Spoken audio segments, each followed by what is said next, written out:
Hello, ladies and gentlemen. My name is Patrick Norton. I'm from DigitalLifeTV.com, and we want to welcome you to our video preview of Windows Vista Beta 1. That's the next generation Microsoft operating system.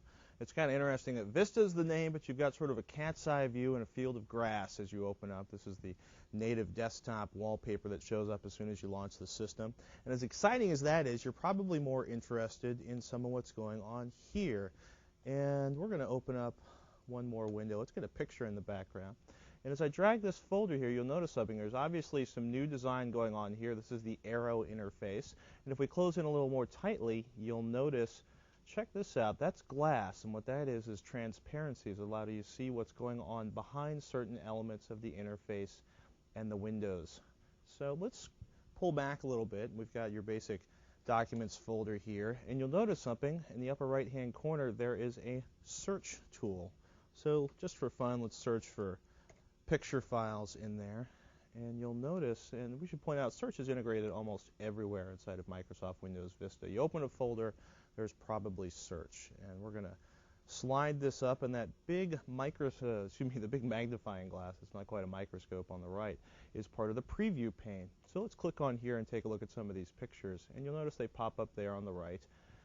And there's some interesting meta information that's starting to show up here. So you can actually give star ratings to things, and it has the information on the picture. You can add an author. You can add keywords in there. So we'll call this Baja 500 and truck just for fun.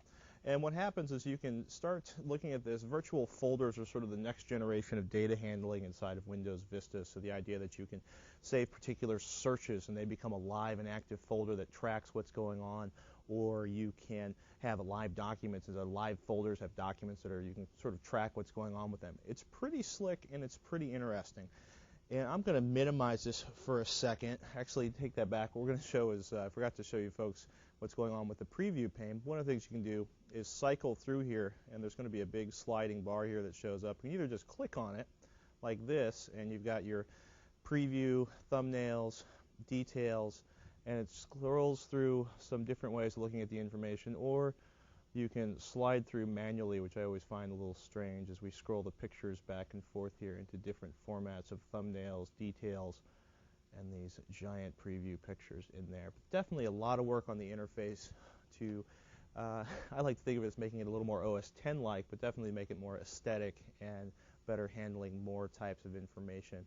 So let's close that down again for a second. Another big change is inside of the Start menu. You might not think there's a lot you can do to a Start menu, but they made one really great improvement. Now you notice the All Programs button, and if you have a lot of programs, say 50, 12, 100 of them, you're probably used to hitting this button and seeing a giant cascade of folders coming off to the right.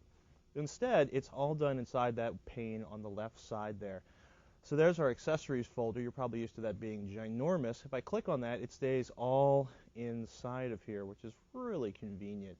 And it keeps you from having to drag your mouse across the screen and taking it out. It's just a nice little feature that makes it much more accessible.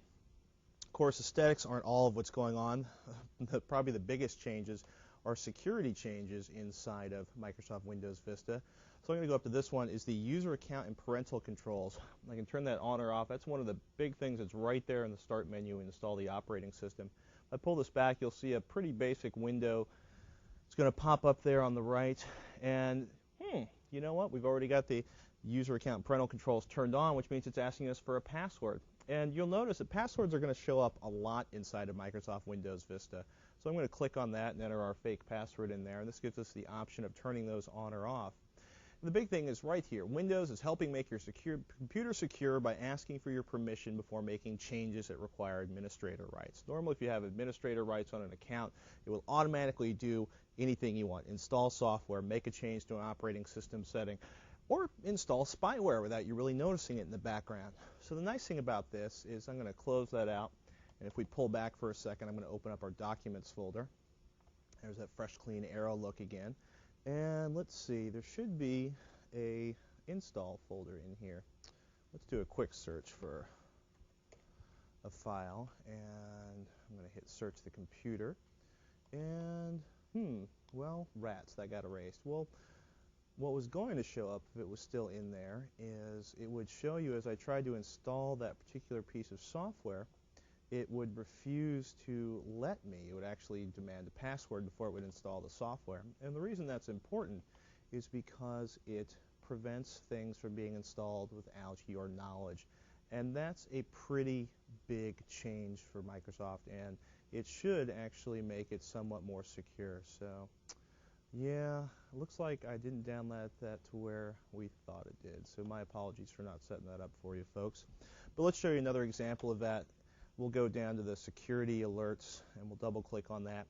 And look, this action requires administrator rights, and it's going to want a password before it lets us into the Windows security system.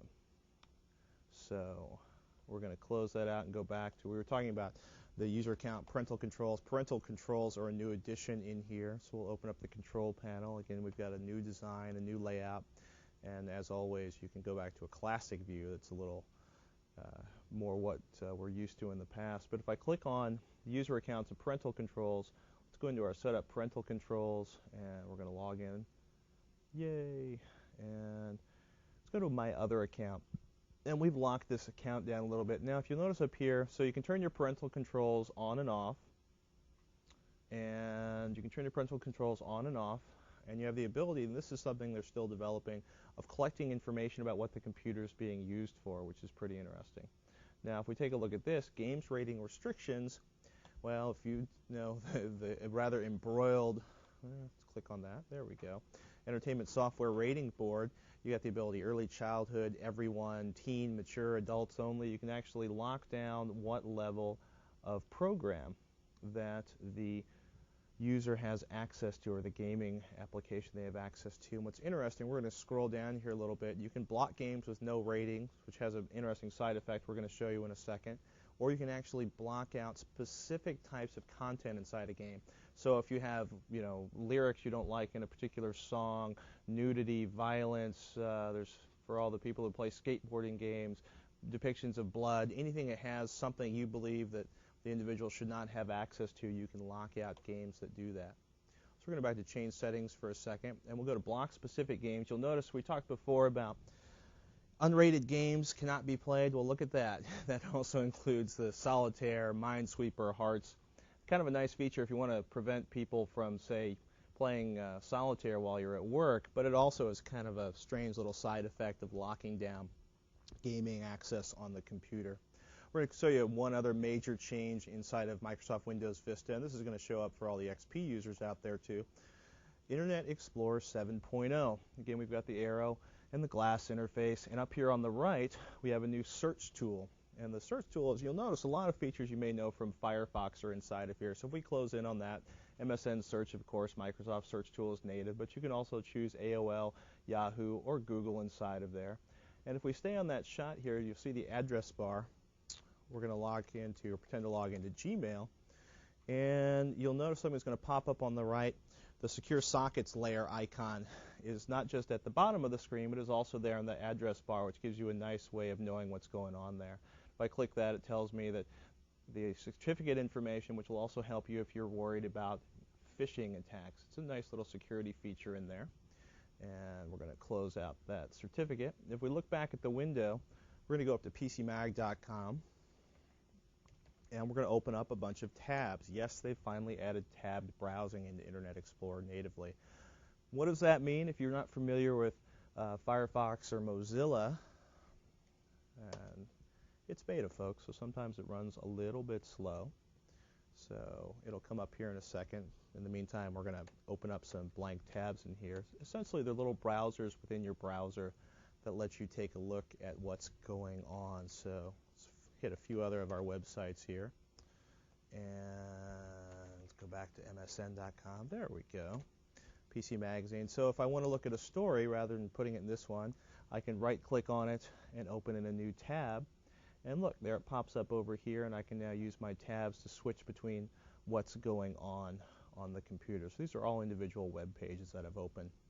Another one that's in there that a lot of people are looking forward to, if I go into Tools, traditionally if you're deleting your browsing history, it requires lots and lots of clicking, which can be anything from the spousal browsing history evasion or just not wanting to leave your bank account information and password information on a computer. It's now finally a one-button situation.